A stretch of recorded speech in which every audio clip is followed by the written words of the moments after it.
Hey! Happy birthday to you, the viewer. Since starting this channel, we've talked about video rental stores, childhood games, nostalgic toys, and even Habbo Hotel, but I somehow forgot to mention the most important day of the year for a small child. Their birthday.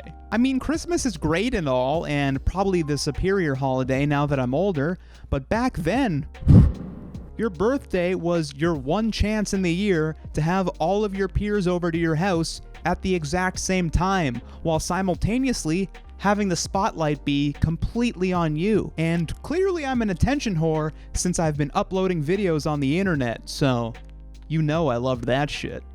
If I happen to miss any of your favorite memories throughout this video, comment them below, and then maybe subscribe for more of these videos in the future. Now join me as I cover all the nostalgic details of birthday parties growing up, from the hype to the parties themselves, and even the aftermath that takes place when they're over. It's gonna be an interesting ride. Let's get to it. Let's start from the beginning, the invitations. Both picking them out for your own party and receiving them for other people's parties. There was just something exciting about finding out what the theme was going to be. You'd get into your mom's car and head to the store, but she would always have a few errands to run before you were allowed to go over to the card aisle.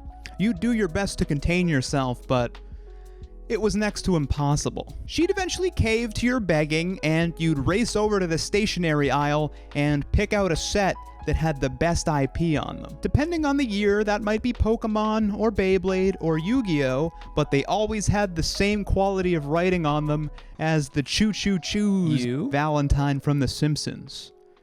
Truly an underappreciated art form. Now that you got your invitations, excitement's riding high, but we run into our first problem. Now you have to navigate the politics of who you're inviting. You usually have your close group of friends nailed down, that part's easy, but then you move outwards towards acquaintances. Do you invite Kurt, or do you invite Connor? Or are they the same little white kid anyway, based on their names? So does it matter? These are the existential questions you have to start asking yourself. Then when you finally nail down the guest list, there's the whole issue of having to hand them out.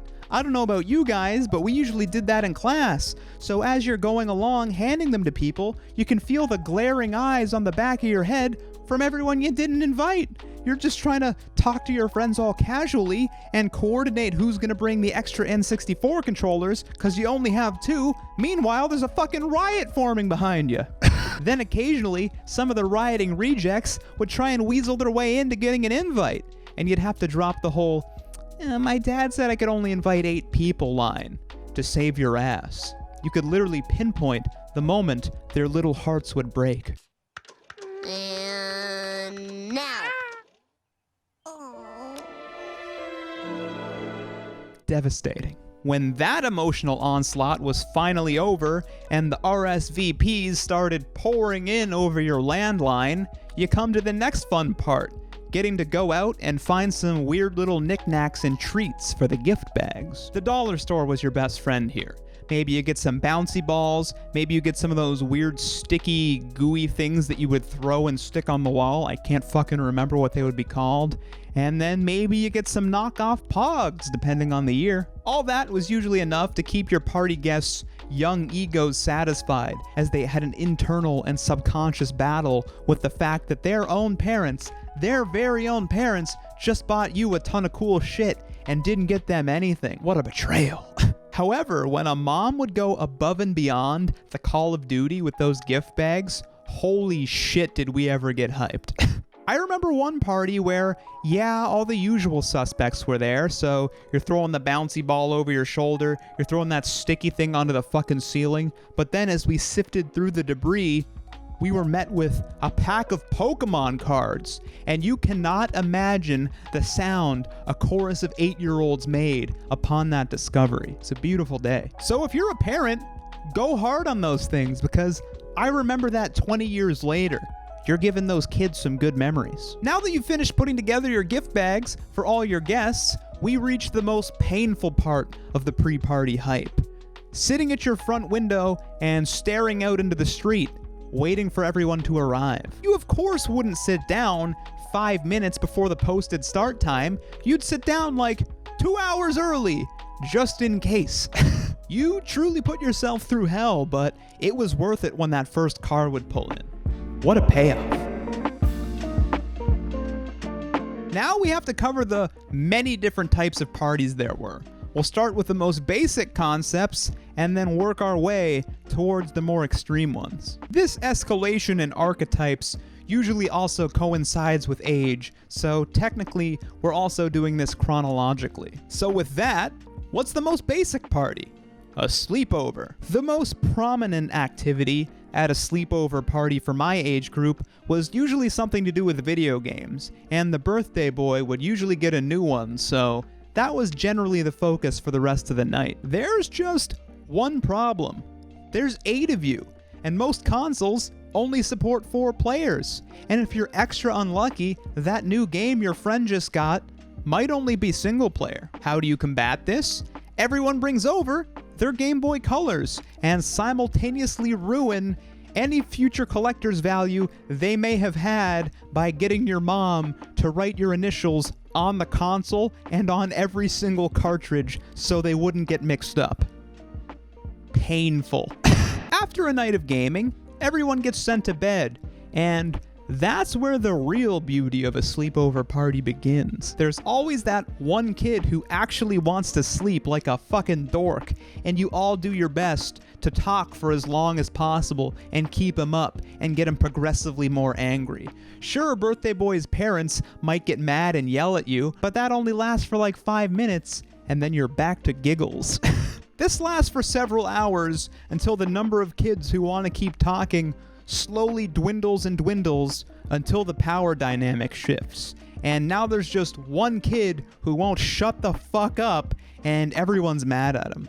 Good times. Then, when everyone settles down and the sleeping actually commences, you get kids like me who start to get scared and cry and have to go find birthday boy's parents in their bedroom. So they'll call your mom at 2 a.m. so you can go home. Yikes. The next step up from that kind of party are pool parties, which either take place in someone's backyard or at a public pool. There's a lot of things that go on with this type of outing.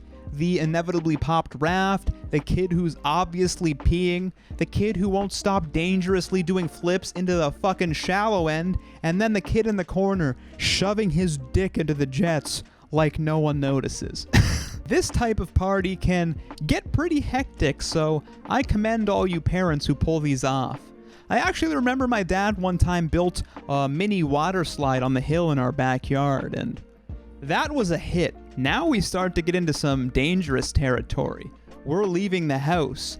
Kids can get lost, and the cost of throwing the party goes way up. Let's start with maybe my favorite kind of excursion, the movie theater party. One of the most memorable birthdays I had was going to see Digimon the movie when I turned 6.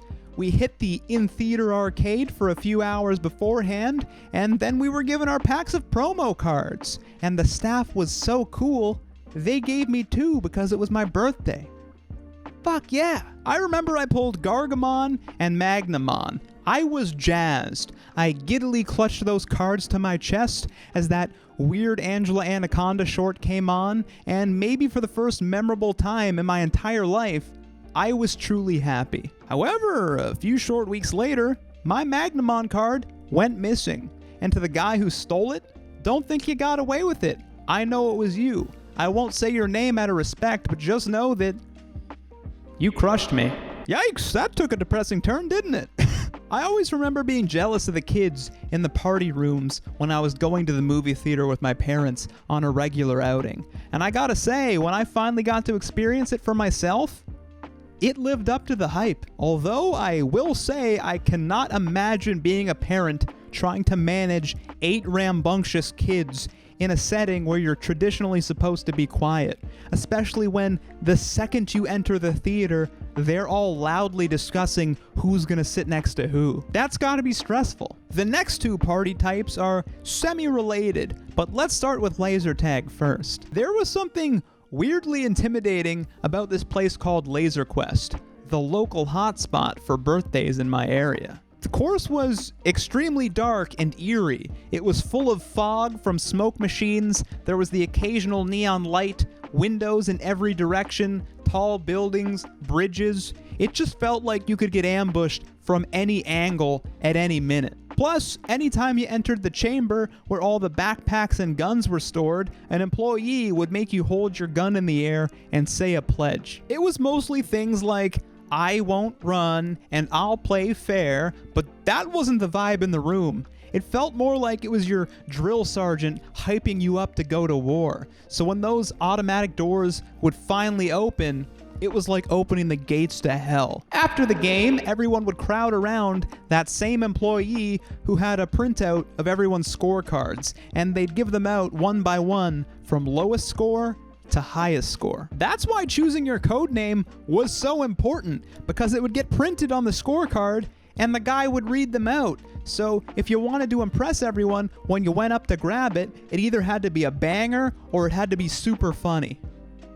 God damn, I miss laser tag. That brings us to paintball, aka the grown-up version of laser tag that everyone tried when they were 13 and finally allowed in the building. If laser tag felt like a war zone, paintball was a war zone. You'd just be slowly watching your friends go down, one by one, all night. First, Zach might get hit in the neck and then be too scared to go back in. And then your friend Jason gets nailed in the side of the head and does the same. And then the one girl you invited is hiding behind some barrels and screaming at the top of her lungs in fear.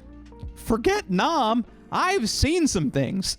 It usually started with you all having fun with your little rental guns and your half-empty CO2 tanks, but then the regulars would show up. These were the kids with electronic guns that would shoot like 1,000 paintballs a second, and they would just unload and paint an outline of you on the wall by the time they were finished. It was kind of a nightmare, and you better believe that you were going to be covered in painful welts for the rest of the week.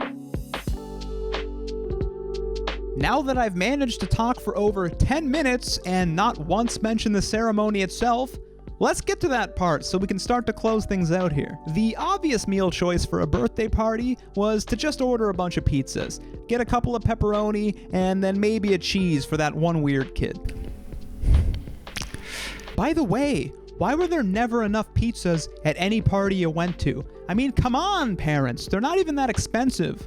And who doesn't want leftover pizza anyway? Just get another one, fuck. After you finish the meal, where you were annoyed the entire time at that one kid who eats disgustingly loud, everyone would regather at the table, your mom would light the candles, and she'd bring out the cake. It was usually donned with your favorite character from that year. Maybe it was Spider-Man, maybe it was SpongeBob, and in that moment, you were receiving the peak amount of attention any child can get. It was glorious. But then there was always that one kid who would have to add on a tag after everyone finished singing. Maybe it was something like throwing up jazz hands and going, "and many more," after the final happy birthday. Or if they were a real piece of shit scum of the earth, maybe they would say something like, "Cha-cha-cha, charmin'." I fucking hate it. After that moment of tension, you'd finally move on to the gifts, and those were really hit or miss.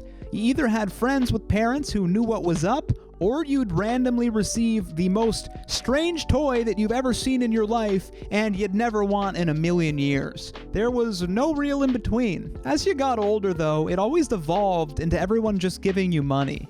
And obviously I'm not complaining about free money, it's just a lot less exciting than seeing a big box covered in wrapping paper and then excitedly tearing it open to find out what's inside. So we've come to the end of the party, where you have to say goodbye to all your friends, kinda like what I'm doing to you the viewer right now. The party's numbers would slowly start to dwindle until your friends were dropping like flies all around you. If I didn't make a Nom joke earlier, I'd make one now. The fun was over. It's time to cuddle up in your sheets and think about what a great day you had. So give me a like, give me a comment, and maybe subscribe so you can see another great video next week. If you can't wait that long, why not watch that one in the meantime? Bye-bye!